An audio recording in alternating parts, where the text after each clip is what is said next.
ગીર સોમનાથના ગીર ગઢડા તાલુકાના ધોકડવા ગામમાં થયેલું દબાણ દૂર કરવામાં આવ્યું। પોલીસ બંદોબસ્ત સાથે રાખીને ગૌચરની જમીન પર થયેલા આંબાના બગીચા દૂર કરવામાં આવ્યા। સાથે કોમર્શિયલ અને રહેણાંક દબાણ દૂર કરીને 800 વીઘાથી વધુની જમીન ખુલ્લી કરવામાં આવી।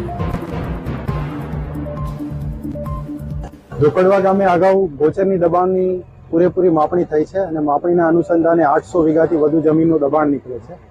સ્થાનિક તંત્ર દ્વારા તમામને નિયમો અનુસાર નોટિસ આપવામાં આવેલી છે। નોટિસ પરેડ પૂર્ણ થયા બાદ આજ રોજ કલેક્ટર સાહેબના માર્ગદર્શન હેઠળ સ્થાનિક મામલતદાર શ્રી ટીડીઓ શ્રી હાજર છે અને દબાણની કામગીરી અત્યારે 6 જેસીબી કામે લાગેલા છે અને ટોટલ 6 દિવસ સુધી આ કામગીરી ચાલુ રહેશે અને તમામ દબાણ દૂર કરવામાં આવશે। કઈ પ્રકારના દબાણો છે? મોટાભાગે ખેતી વિષયક દબાણો જોવા મળેલા છે, કોમર્શિયલ દબાણો છે, રહેણાંકના દબાણો છે।